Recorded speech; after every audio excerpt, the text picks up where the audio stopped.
Alors, arrivent ensuite les écoles, au pluriel du service de santé des armées, plusieurs écoles qui forment évidemment des médecins, des infirmiers, mais aussi des pharmaciens, des kinés, des psychologues, des dentistes, des vétérinaires. Et on peut dire que ces hommes et ces femmes, ils vont aussi aller sur le terrain. C'est pour ça qu'ils ont aussi une formation militaire, Pierre. Tout à fait, ce sont vraiment des militaires, des soldats, enfin des militaires et des personnes qui soignent. Et ils sont au plus près des opérations, au plus près des combats. Ça, c'est la doctrine française, hein. Ça ne se passe pas partout pareil. Hein. Depuis notamment Napoléon Ier, avec l'arrêt, c'était l'idée d'amener les services de santé, de secours, au plus près des combats pour sauver le maximum de vies. Et pour les avoir vus en opération en Afghanistan ou en Afrique ou dans les Balkans, ce sont vraiment des personnels essentiels parce qu'un soldat blessé, déjà, quand il les voit, il sait qu'il est dans des mains qui vont véritablement le secourir au bon niveau.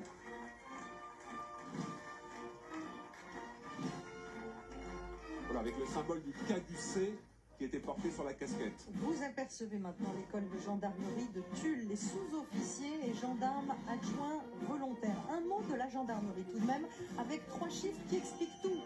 Les gendarmes, c'est 95% du territoire, 97% des communes et 50% de la population française. Ils sont partout. C'est ce qu'on croise. Effectivement, et en tête de ce bloc, le général de brigade Christophe Brochier, qui est commandant donc, de cette école de Tulle. Les sous-officiers qui sont formés vont suivre un circuit, un cursus de 7 à 9 mois de formation. Et puis il y a des gendarmes adjoints volontaires.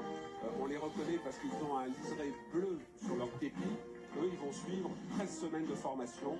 Je dirais le fond de gamelle de ces gendarmes, c'est la disponibilité, la rusticité, le sens du service public. Et c'est, comment dirais-je, un corps qui est militaire, même si aujourd'hui il est mis à disposition du ministère de l'Intérieur. Voilà l'École nationale des sous-officiers d'Active. Alors, c'est effectivement Saint-Mexan l'école. Il n'y a pas d'armée solide sans une colonne vertébrale de sous-officiers. Et la France peut s'enorgueillir d'avoir une école absolument remarquable. Pour faire une comparaison avec l'actualité, l'armée russe n'a pas de corps de sous-officiers. Et donc, c'est une structure rigide. Le sous-officier va assurer ce lien entre l'officier et le militaire du rang. Quand j'étais jeune aspirant, mon adjoint était un sous-officier qui avait l'âge de mon père. Et c'est lui qui m'a appris le métier. Parce qu'ils sont au contact, ils sont sur le terrain et ils ont à l'esprit les considérations matérielles, la nourriture, le respect. Le sens du commandement, puisque dans toutes ces écoles, l'apprentissage du commandement, qui n'est pas du tout quelque chose d'inné, est absolument au cœur de la formation. Et là, vous les reconnaissez sans doute, l'école de Mestrance, 2 bases, l'une à Brest dans le Finistère et l'autre à Saint-Mandrier dans le Var. Elle forme les officiers mariniers, c'est évidemment, comme souvent avec l'armée, un faux ami. Les officiers mariniers sont en fait des sous-officiers dans le langage courant, c'est bien cela, Pierre? Oui, tout à fait, cette précision-là. Donc, il y a 25 000 officiers mariniers et 5 200 officiers de marine et 8 000 matelots. Et à la sortie de cette école, ils auront le choix entre 25 spécialités. C'est quelque chose qui est important pour les téléspectateurs qui nous suivent, pour les familles. Tous les métiers militaires, les formations ouvrent sur une quantité incroyable de spécialités différentes et de métiers. Et donc pour un jeune homme ou une jeune femme qui veut se lancer, il y a la possibilité de trouver son bonheur à l'issue de ces écoles de formation. Eh bien écoutez, vous ne pouviez pas mieux dire. L'école de formation des sous-officiers de l'armée de l'air et de l'espace qui s'avance vers nous propose plus de 50 métiers et notamment celui de mécanicien d'hélicoptère. C'est pour ça que vous allez voir des uniformes qui ne sont pas que de l'armée de l'air, parce que cette école, elle forme aussi les mécaniciens de toutes les autres armées d'hélicoptères. Il y en a aussi dans l'armée de terre, évidemment, principalement, et dans la marine. Et y compris dans la gendarmerie, et c'est pour ça qu'on voit effectivement, comme vous l'avez dit, des tenues militaires complètement bigarrées. Vous voyez, on voit un gendarme sur la droite, épaulette blanche de la départementale, et ça correspond à la fois à une rationalisation des spécialisations, une volonté d'économie. Voilà le gendarme qui est ici, avec ses camarades qui viennent de la LAD, comme l'avait dit, l'armée de l'air, de l'armée de terre, et évidemment de l'armée de l'air et de l'espace. Suivent de très près les membres de l'école militaire préparatoire technique.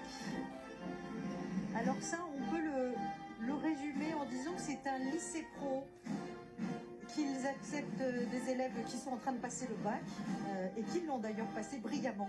Je peux vous dire que ceux qui portent un foulard bleu ciel viennent d'obtenir leur bac. Ils l'ont tous obtenu, 100% de réussite, 100% de mention également pour le bac pro aéronautique. Là aussi, c'est l'excellence. Exactement, l'excellence, excellence technique. Et puis dans la préparation, Anne-Claire, vous avez appris une citation de Napoléon qui disait « La plupart des défaites s'expliquent par deux mots. Trop tard ».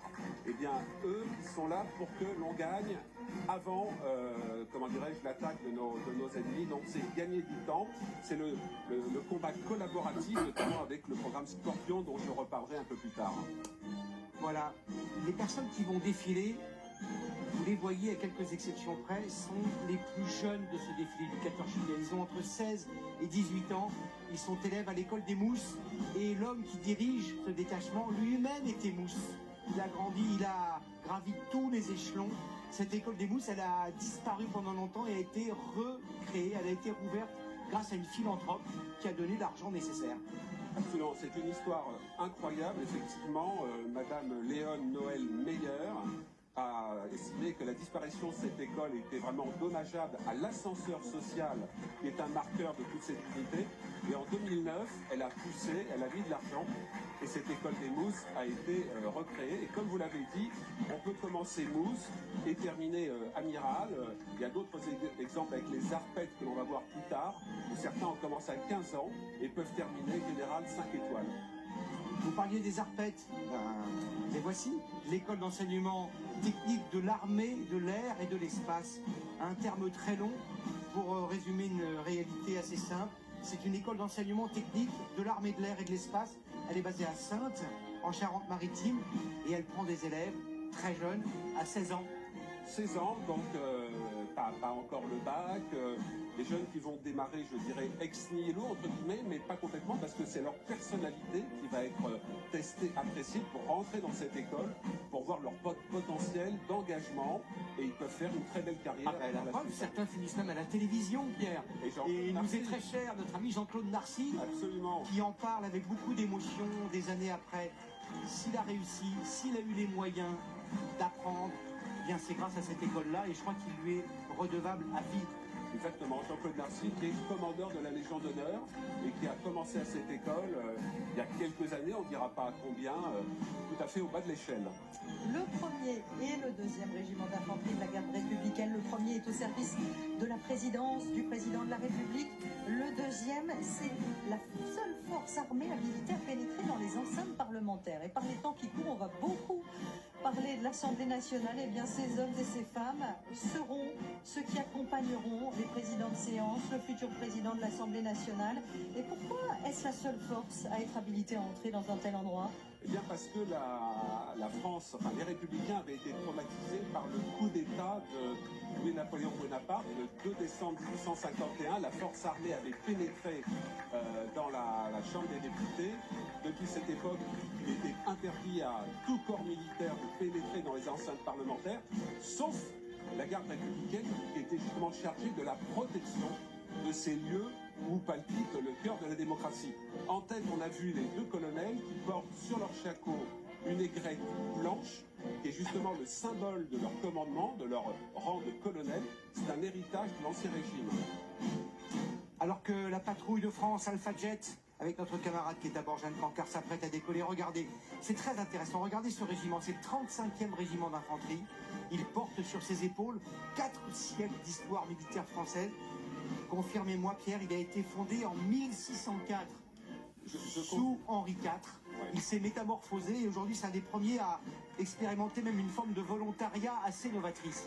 Exactement, et Anne-Claire tout à l'heure a interviewé plusieurs de ces jeunes soldates, puisqu'en fait l'armée de terre qui a des problèmes de recrutement a eu l'idée très pertinente d'avoir un SAS de 4 mois, de proposer une formation initiatique plus courte. Les jeunes aujourd'hui se tâtent, ne connaissent pas nécessairement l'armée, donc c'est une sorte de produit d'appel pour que les vocations se révèlent, et donc c'est une très bonne initiative qui pourrait être généralisée si elle se révèle tout à fait performante. S'avance maintenant le régiment d'infanterie de marine du Pacifique Polynésie française. Vous savez, c'est très important pour l'armée française de rappeler toujours qu'elle sera là où il y a des Français à protéger. Il y a aussi un autre intérêt stratégique, c'est d'affirmer que la France est une nation du Pacifique. Et en ce moment, quand on connaît ce qui nous oppose notamment à la Chine, c'est une zone très très contestée. Exactement, l'Indo-Pacifique, ça a été notamment pour le président Macron, c'est pour le président Macron une orientation majeure, d'où des partenariats notamment avec l'Inde et la réaffirmation de la présence française dans le Pacifique grâce à ces territoires. Alors, un mot sur à noter que les Calédoniens auraient dû être là et qu'ils ne sont évidemment pas là. Suite aux événements, ils sont évidemment restés aux alentours de Nouméa pour sécuriser les sites sensibles. Le 3e régiment d'infanterie de marine, alors lui aussi il a eu son heure de gloire, il est assez connu, il est basé à Canjuers, vous connaissez Canjuers, c'est ce camp immense, 35 000 hectares, c'est le plus grand champ de tir d'Europe occidentale. Et Canjuers, mon cher Pierre, est dans l'actualité. Les premières images furtives, je me souviens très bien, c'était Esther Lefebvre, quelques mois après le déclenchement de la guerre en Ukraine, où on voyait les militaires ukrainiens s'entraîner au canon César sous la houlette de soldats français à Canjuers. Exactement, vous avez tout dit, donc c'est un régiment qui contribue à la qualité des artilleurs ukrainiens qui servent le canon César, qui est reconnu aujourd'hui mondialement comme une pièce d'artillerie qui tire à 40 km avec une très grande précision comme une arme majeure, et la France a augmenté la cadence de fabrication de ces canons César qui est demandée dans d'autres pays qui achètent ce canon-là. Le régiment qui va arriver derrière est le 2e régiment du matériel. On ne le dira jamais assez, mais quand on est au combat, si on n'a pas d'eau, pas de nourriture, pas de munitions, pas de pièces de rechange, pas de carburant, on ne sert pas à grand-chose. Hein. Oui, je dirais que c'est le matériel, cette arme dont on ne parle pas suffisamment, c'est la sève de l'arbre militaire. Vous pouvez avoir un très bel arbre militaire, s'il n'y a pas cette sève qui apporte effectivement toute la nourriture dont vous avez parlé, l'arbre se dessèche. Donc c'est tout à fait fondamental. Dans les films de guerre, on ne les voit jamais. Rambo, j'ai coutume de dire, Rambo tire des centaines de milliers de cartouches sans avoir besoin d'être rééquipé. Alors je ne résiste pas à vous donner un détail. Ce 2e régiment du matériel possède le plus grand automate de rangement de pièces détachées d'Europe. Il fait 100 mètres de long. Ça vous en bouche un coin, Gilles. Mais oui, mais je trouve que Pierre est rabat-joie aujourd'hui. Moi, j'ai toujours cru que Rambo avait un nombre de munitions illimité et vous ramenez, vous, l'expert militaire, à la vraie chose militaire et aux contingences. Ça, c'est très important et c'est ce que nous faisons à TF1 et LCI dans les commentaires sur l'actualité militaire internationale. C'est faire l'hélicoptère, monter en altitude et redescendre sur des réalités extrêmement concrètes. Regardez, l'unité d'instruction et d'intervention de la sécurité civile. C'est très important. D'abord, c'est assez récent, créé par De Gaulle en 1964. Donc c'est une unité dans laquelle on apprend à intervenir en cas de catastrophe. Et ils se sont déployés partout dans le monde. À chaque fois qu'il y a catastrophe, inondation, tremblement de terre, la Turquie, le Tchad d'ailleurs, ils sont là. Ils sont là et c'est là aussi un marqueur de ce défilé. On s'en faisait la remarque lors de la préparation. Vous avez un certain nombre d'unités, on va voir la suivante. Que ce soit Napoléon ou le général de Gaulle, une difficulté, un corps militaire pour le résoudre. Et pour dire la petite et la grande histoire, ce corps a été créé après la catastrophe du barrage de Malpasset, c'était en 1959, plus de 400 morts, un barrage s'est effondré, il a cédé sous le poids de l'eau et il a fallu secourir les civils. Sauver ou périr, vous les avez reconnus, c'est la brigade de sapeurs-pompiers de Paris. Ces hommes sont pompiers mais ils sont militaires. Quelques chiffres, 3e brigade de pompiers au monde après New York et Tokyo. Ils ont sauvé l'année dernière 28 000 vies. Nombre d'interventions, 495 000, ça donne le tournis. Oui, d'autant plus qu'il y a un grand nombre d'interventions que la BSPP est obligée de faire et qui ne correspondent pas à ses missions. Entre guillemets, ils deviennent parfois la super nounou de problèmes sociétaux. En tête, le général de division Joseph Dupré-Latour. Je disais que Napoléon et le général de Gaulle avaient créé des unités militaires. Cette unité est militaire parce que Napoléon avait été furieux après l'incendie de l'ambassade d'Autriche à Paris. L'Autriche, son beau-père, après un mariage avec Joséphine, autrichien, et devant ce désastre, il a créé la PSDP. Et je peux témoigner, pour avoir vu cela de près avec eux il y a quelques années, que le sens des responsabilités très jeune au niveau d'un caporal, d'un caporal-chef, c'est absolument époustouflant. Et Pierre, ce qui est intéressant dans ces 14 juillet, c'est le rappel sans cesse et impérieux à l'actualité. Regardez, nous avons ici 2 bâtiments. Alors évidemment, les bâtiments, les navires ne sont pas là, mais il y a leur équipage. Non. C'est pas Alsace et le ravitailleur. C'est pas beau. Nous les avons vus dans les journaux de 20h et de 13h de TF1. Où sont-ils? Ils sont en mer Rouge. Voilà, exactement. Cet équipage a servi en mer Rouge pour accompagner des bâtiments de commerce qui étaient menacés par les rebelles Houthis, chiites, au Yémen, soutenus par l'Iran. Et l'Alsace a intercepté des missiles et des drones, soit avec ses propres moyens, soit l'hélicoptère qui se trouvait à bord est parvenu à détruire un drone à la mitrailleuse. Donc ce sont des opérations militaires que l'on n'avait pas vues depuis la guerre de Libye. Après. L'intensité, c'était encore confirmé tout à l'heure par le pacha de l'Alsace à Anne-Claire, qu'on n'avait pas vu depuis très longtemps. Et ça nous fait, comment dirais-je, plonger dans cette réalité. Ces unités sont magnifiques, mais sont des unités combattantes. Les représentants de la force océanique stratégique, les membres du sous-marin nucléaire, lanceur d'engin le Triomphant. Il y a en permanence un SNLE, comme on dit, déployé en mer. Ils sont stratégiques dans notre dissuasion nucléaire. C'est le cœur de la dissuasion nucléaire. C'est à partir des SNLE que le président de la République peut avoir la garantie que la dissuasion nucléaire est effective. Vous avez aussi un vecteur aérien de l'armée de l'air et de l'espace et un vecteur aérien avec l'aéronaval. Ils sont 70 jours sous mer, sans contact, sans pouvoir fumer. Et ils sont stratégiques aussi aujourd'hui face à la Russie. On sait que la Russie envoie elle-même des sous-marins nous surveiller en permanence. Tout à fait, et compte tenu des menaces répétées de Vladimir Poutine en matière nucléaire, on sait qu'au début de la guerre d'Ukraine, 2 voire 3 des sous-marins nucléaires lanceurs d'engins sur les 4 étaient en mer de façon à renforcer cette posture de dissuasion. Vous parliez de posture de dissuasion. Regardez ces militaires, ce sont des as, c'est le bloc aéronautique naval. La traduction concrète, en fait, ce sont les marins du ciel. Ce sont eux, ce sont les pilotes des Rafales marines. Je les ai vus à l'œuvre, en manœuvre, en pleine nuit, dans les exercices d'appontage sur le Charles de Gaulle. Ils doivent se poser sur l'équivalent d'un terrain de tennis qui flotte et qui n'est absolument pas statique. Oui, c'est quelque chose qui surprend beaucoup nos amis américains quand ils voient sur quoi se posent ces pilotes du ciel. En tête, donc, ce sont les yeux de la flotte avec l'avion Hawkeye, qu'on verra tout à l'heure dans le ciel de Paris. Ils sont catapultés et ils appontent. La 11F, ce sont des Rafales marines. Et la 28F, ce sont plutôt des avions, enfin des Xingu, qui sont des avions plus d'entraînement. Beaucoup, parce que cette femme, on en a parlé tout à l'heure, le colonel Anne-Laure Michel, qui commande la base aérienne 125 d'Istres. On a parlé notamment de son mari. Alors la base d'Istres, elle a une place très particulière dans l'armée de l'air. Elle est devenue cette année le hub aérien des armées. Elle peut accueillir 100 000 passagers, 9 000 tonnes de fret. Et le dernier terminal a ouvert en mai 2024. Elle a aussi les fameuses A330, les MRTT, qui sont stratégiques pour le ravitaillement de nos Rafales. Et Anne-Claire, voilà les 3 membres de la même famille que je rencontrais tout à l'heure. Le frère, la sœur, le compagnon et le 4e, le 3e frère est également membre de cette base, on l'a vu. Et un salut à Jenna, Kevin et Alexis, ils étaient avec nous tout à l'heure. C'est vrai que c'est souvent une affaire de famille, il y a, voilà, mais il faut aussi que l'armée, et c'est ce qu'elle fait, recrute en dehors, je dirais, de familles qui peuvent avoir une tradition militaire. Et voilà, c'est un très bel exemple. Et la base aérienne 125, donc vous l'avez dit, a une vocation nucléaire importante avec les missiles, les transmissions.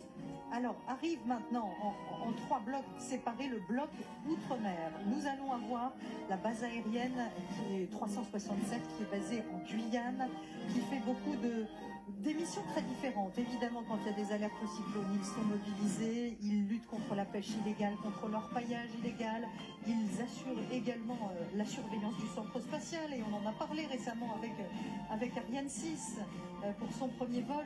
C'est très important à nouveau lors de ce 14 juillet de montrer que la France est partout là où il y a des Français ou des intérêts français à défendre. Ils seront suivis par les représentants de la Réunion et les représentants de la Polynésie française, avec toujours cette volonté de montrer que la France est projetée partout dans le monde, avec aussi évidemment dans ces zones reculées, loin de la métropole, une assistance aux populations qui est peut-être sans doute un peu plus accrue, des évacuations sanitaires qui sont assurées aussi par ces militaires. Et notamment en Polynésie française, où il y a 118 îles qui souvent ne sont ravitaillées que par les airs. Et qui contribue au fait que la France est l'une des plus grandes puissances maritimes du monde. La Direction générale de l'armement, c'est une évidence. Pour qu'il y ait des armes, des armements, il faut de la recherche, du développement, du financement, des planificateurs et des ingénieurs. Ce sont eux. Et vous allez nous dire, mais je connais déjà la réponse, j'imagine, Pierre, par qui a été créée la DGA? Alors, j'allais répondre par Charles de Gaulle. Oui, bravo. Ah, 1961, voilà. c'est de Gaulle qui s'est dit, assez de ce bazar, de ces commandes. L'État est l'un des plus grands pourvoyeurs, l'un des plus grands à acheter. Il y en a pour 20 milliards par an.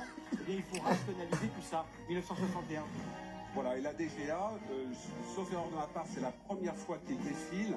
Et ils sont centraux dans l'effort de l'économie de guerre, dont on parle beaucoup, pour justement fournir les équipements. Et Emmanuel Chiva, qui est le nouveau patron de la DGA, n'est pas un mix-armement, mais un normalien.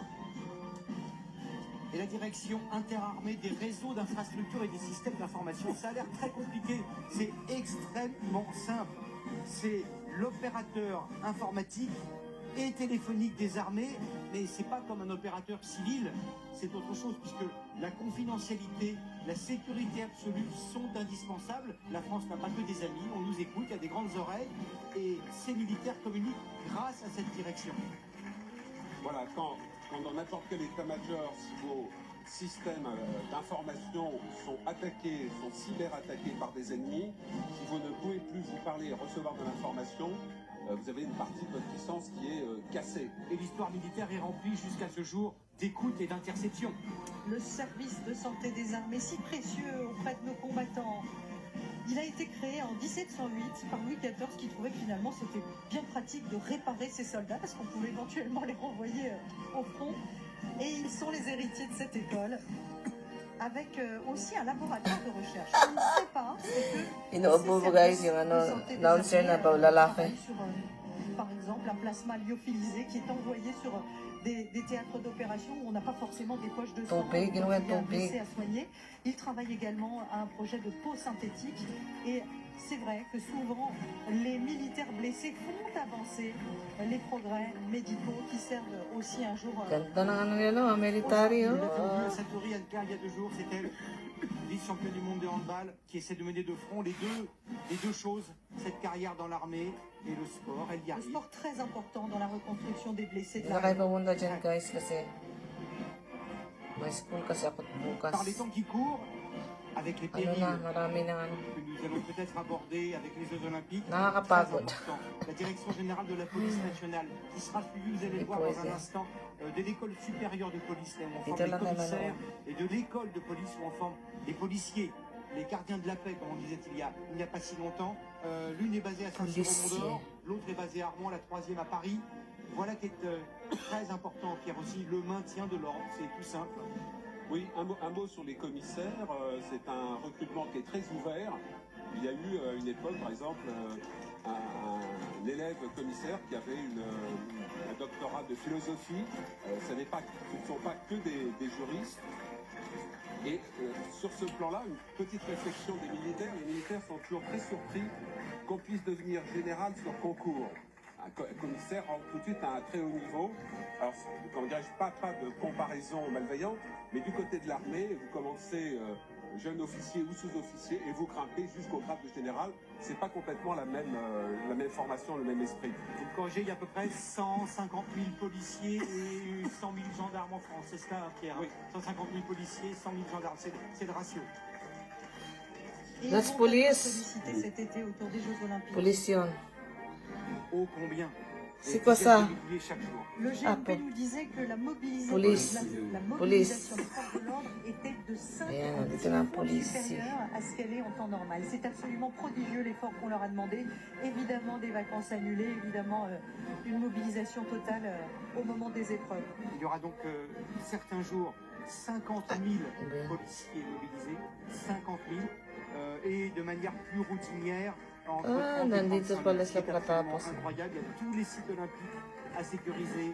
Il y a Sarap les ng ano, axes no? Pag ganyan, no? stratégiques, et puis il y a cette crainte Powerful ang diffuse, bansa et nila, peut-être oh. pas totalement infondée, d'incidents ou de cyberattaques, Powerful. car les temps sont troublés. Exactement, et on sait que les Russes notamment sont friands, entre guillemets, de ce type d'événement. Les services de renseignement les soupçonnent notamment de vouloir chercher à pirater, par exemple, la billetterie. Tayo, kawawa naman tayo D'éléments sa qui vont atin. être importants pour le fonctionnement des JO. Wala sa L'école ano, nationale pinaganda yung mga supérieure des military officiers natin. sapeurs-pompiers maintenant. Alors eux ne sont pas militaires, ce sont des civils. Vous savez, 80% Hindi na des pinaganda pompiers yung en military France sa sont des atin. volontaires civils qui demandent régulièrement à leur patron de leur dégager du temps pour Naingit tayo dito. aider les autres. Une intervention toutes les 7 secondes, des incendies, le sauvetage, de l'aide à la personne. Et alors je ne sais pas si on va pouvoir l'apercevoir, mais parmi ces futurs officiers, il y a le lieutenant Carole qui va être arbitre d'escalade, arbitre international. Ils ne sont que 25 dans le monde pour les prochaines compétitions des JO. Voilà, elle est à l'antenne. La lieutenant Carole qui va donc officier aux Jeux Olympiques début août. Et on la salue parce que 25 dans le monde, c'est pas Ang beaucoup. ganda din. It's very beautiful. This one have a blue. Sapeurs-pompiers de France maintenant. Alors ils représentent la région de l'Est et chaque année il y a un bataillon qui Even est a chapeau. pour représenter tous les pompiers de France et cette année c'est leur tour.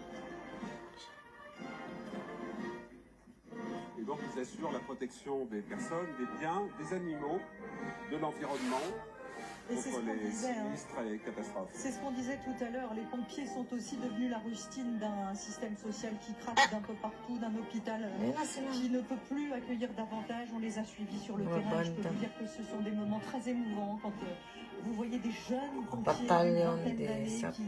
qui portent assistance à des personnes terriblement isolées et qui font de l'assistance psychologique autant que du sauvetage ou de la lutte contre l'incendie. Et on voulait vraiment leur rendre hommage à ces pompiers, encore plus à ces pompiers civils qui prennent encore une fois sur leur temps libre pour aider leurs proches. Au péril de leur vie. Au péril de leur vie. C'est un métier dangereux. Il y a de nombreux Did you play the national anthem already? I should watch it. De rendre hommage à un métier, à une corporation. Who's this man?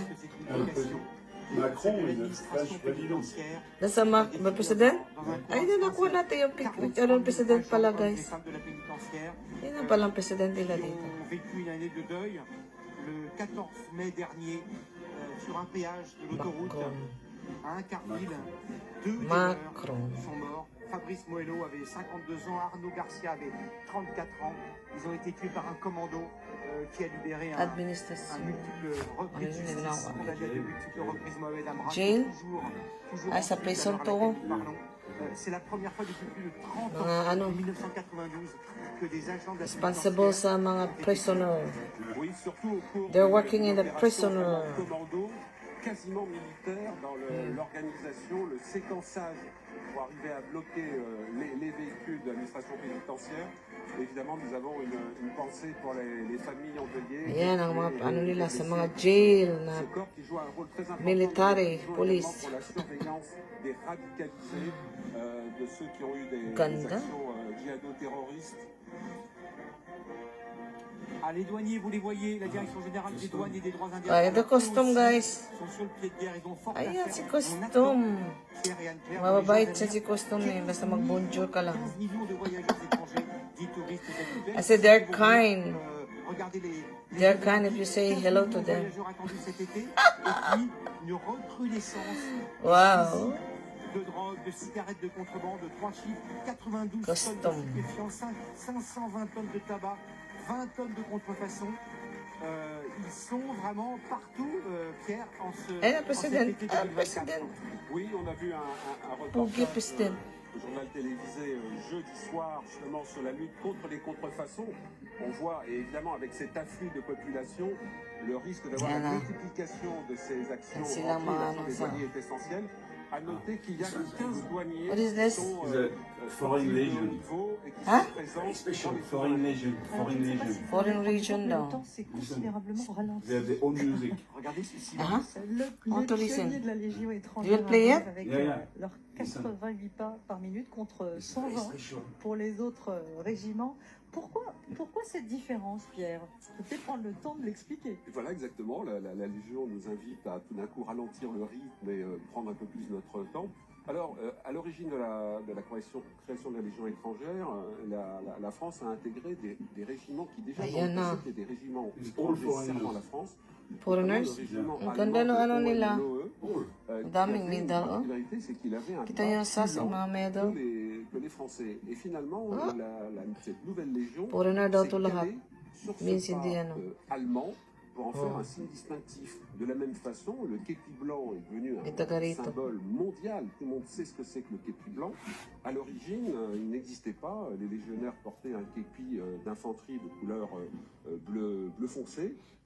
Mais comme ils servaient outre-mer, ils fabriquaient dans de la toile qui était inutilisée, des manchons qu'ils appliquaient sur le képi, pardon, pour le protéger. Oh, bon. Et au fur et à mesure, ce manchon est devenu blanc. Si, c'est foreigner aussi. Alors un mot de la musique de la Légion étrangère. Vous savez que chaque année, nous saluions celui qu'on appelle le schmuck Itansya. de la musique de la Légion étrangère. So, hindi ko na ano. C'était devenu un ami. Kasi binasa ko yung nakasulat Je eh. sais qu'il nous regarde en ce moment. Nakasulat, Il a été binasa ko remplacé, guys. par Vladimir Ayun Koudin, sila. qui Special était daw to conservateur guys. de Moscou. Et pour la petite histoire, May sariling sachez music qu'il y daw a des sila. sous-bassophones. Les sous-bassophones, je ne sais pas si on pourra les voir tout à l'heure, mais voilà, à droite de l'écran, ce sont ces Droite. énormes instruments. Ayun, ayun. May instrument nga sila. Sariling music ko. Eh bien, lui, Oh. il a fait le conservateur de Kharkiv, en Ukraine. Il y a beaucoup de Russes, beaucoup d'Ukrainiens qui font partie de la Légion. C'est un recrutement qui, évidemment, ces 2 dernières années a été suspendu au vu de la tension et de la guerre Galing qui music existe na entre sila. ces 2 pays. Mais voilà, on voulait saluer cette fraternité qui existe dans la Légion étrangère. Et puis, on va pousser la petite histoire jusqu'au bout. Sachez que le nouveau père de la Légion, le général Cyril Yushchenko, a des parents ukrainiens.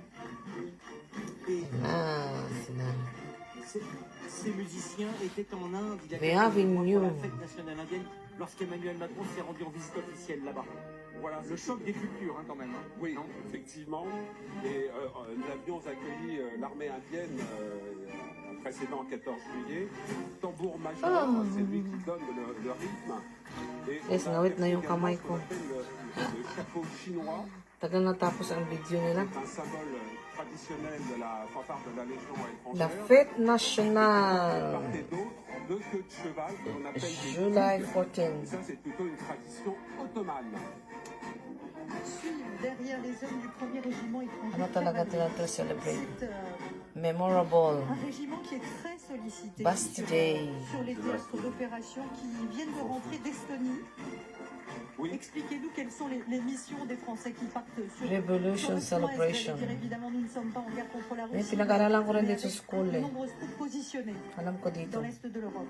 Exactement, c'est une Yan, history yan ang ano nila. réassurance de nos Important amis et day partenaires nila dito. pays européens de l'Est qui se retrouvent La directement fête face à nationale.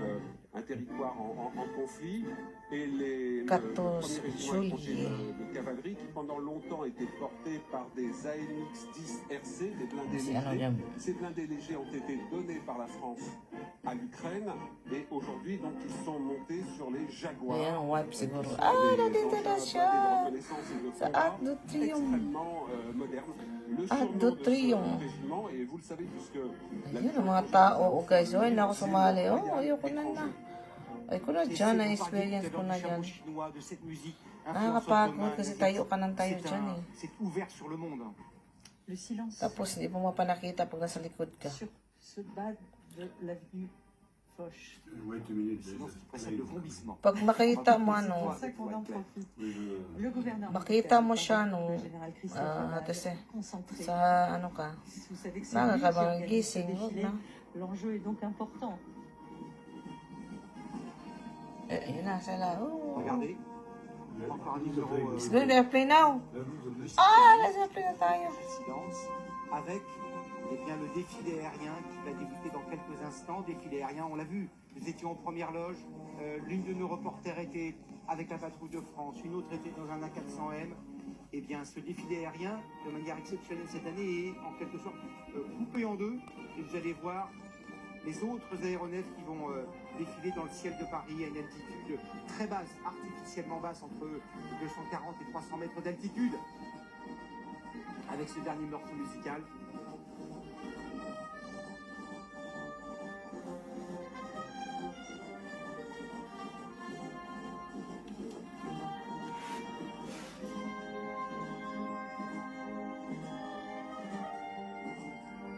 Gilles, mon cher Gilles, ne voyez-vous rien venir? Alors, ma sœur Anne-Claire en l'occurrence, je vois venir eh bien, ces appareils pour dire. On le disait avec Pierre, c'est important. D'habitude, ce qu'on appelle l'hippodrome, qui n'a rien à voir avec les chevaux, Yeah. l'endroit où les avions font des ronds dans l'air. Diyan en kami. attendant leur Ah, doon sa unahan pa marche, pala. et dans l'ouest parisien. Et cette année, tout est à fond renversé. Ay, nasa airplane. Des ronds dans l'air. Dans Oo, l'est, nandiyan na si mga côté de la airplane. Marne, de la Aking... Léon, et voilà. On y Nangawit aperçoit. na ako, guys. Voilà, donc à l'écran, Para mapanood nyo lang, guys. un A330. Ganda ng ano nila celebration. Every year to eh. C'est cette notion de projection de force Important qui est très day nila importante, to eh. évidemment pour l'armée de Kasi l'air. nga, sorry, Et de ano to, l'espace, celebration ng il y a revolution des nila. notamment en Indo-Pacifique. Et ano qui ta est sila? capable, par exemple, de monter. Alors là, c'est pour Free le na sila transport, dito. Kasi un maana dati kasi hari eh. avec 3 équipages. Hari kasi donc nahawak 2 sa équipages kanila. qui vont être prépositionnés Ano à nila bord sa ouvert ano. et au Honolulu. Et encore une fois, cette capacité Makapangyarihan à ng aller tao dito, très guys, loin, sa à kanila na. ravitailler les avions en vol. Donc c'est le premier bloc de la projection de force que l'on a aperçu, que l'on va revoir. Et Pero respeto din sila sa hari. ça permet d'aller, parce que ça va très très vite. Derrière, Hein? vous verrez un bloc marine. Ay, nasa Donc les president. marins Uy, du ciel, groupe aérien Oh. embarqué, où on verra notamment le Hawkeye dont j'ai parlé tout à l'heure, l'avion de guet embarqué, les yeux mukhang matino de la talaga yung marine, presidente niya. et 5 rafales marines. Et puis il y aura Ah différents là blocs là là. derrière, et notamment le bloc des forces aériennes stratégiques, puisque ce sont les 60 ans des forces aériennes stratégiques. Mon cher Pierre, on a fait un certain nombre de 14 juillet avec Anne-Claire, avec vous-même, alors que la France était non pas en temps de paix, il y avait des opérations extérieures au Sahel, mais la guerre Kasi n'était pas at tournante. Et le fait que yung vous nous parliez aujourd'hui de ces avions ne relève pas souvent d'un scénario fictif. Il y a des soldats français dans les pays baltes, il y en Hirap a pumesto plusieurs dyan. centaines aujourd'hui en Roumanie, il y a une base qui est pas un Pero pag nandiyan ka, ibang feelings à mo Abu eh. Dhabi. Donc, ces forces Ang saya ng pakiramdam pag nandiyan ka plusieurs talaga. pays, dans plusieurs continents du monde. Exactement, et cette aviation de l'armée de la marine est intervenue notamment en Irak pour frapper Daesh, donc l'État islamique en Irak et au Levant. On l'a dit également tout à l'heure, présent I should en mer prepare this Rouge, one with a donc à la table put sortie here. du canal de Suez vers le détroit de Bab el-Mandeb. Et donc la marine française avec deux bâtiments européens, et puis de l'autre côté les Américains. It's the white should be. Donc protège les cargos No, little. des No, you take the other phone. visés et frappés You prepare the other phone. par les Houthis.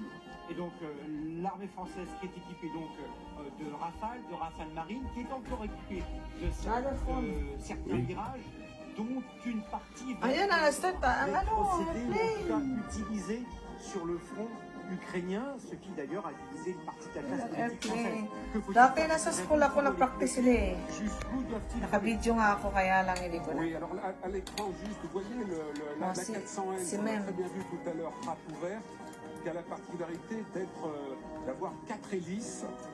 Il faut savoir que ces hélices par couple tournent en sens inverse les unes des autres. Pourquoi? Parce que ça permet de créer un mouvement d'air qui se C'est positionne seulement- sous cet avion Ouais. de transport stratégique qui permet d'aller très loin et de se poser sur des pistes courtes et qui en quelque sorte représente un matelas d'air en dessous de l'avion. Ayan na Et puis siya. vous voyez les L'avion. 30e escadron de chasse, escadre de chasse Militaire. Mont-de-Marsan qui se trouve derrière. Là, les images sont magnifiques. Incroyable. Asa, where's the On est presque video? jaloux, on voudrait être comme Marie-Aline tout à l'heure qui était au sommet de l'Arc de Triomphe. On peut les voir, on entend le vrombissement. Il faut quand même rappeler que lors de ces cérémonies Si. le 14 juillet, lorsque passent les avions, la tribune officielle tremble. Elle tremble littéralement. Ah, vous avez raison, elle tremble et vous savez, c'est une des actions de force de l'armée de l'air ou de l'aéronavale. C'est ce qu'on appelle show of force, Ay, oh, une my action de force qui fait que des avions Kaya pour guys, tingnan natin intimider sa des kabila. ennemis, vont faire un passage à basse altitude Nakikita na yun sa pour vous écraser.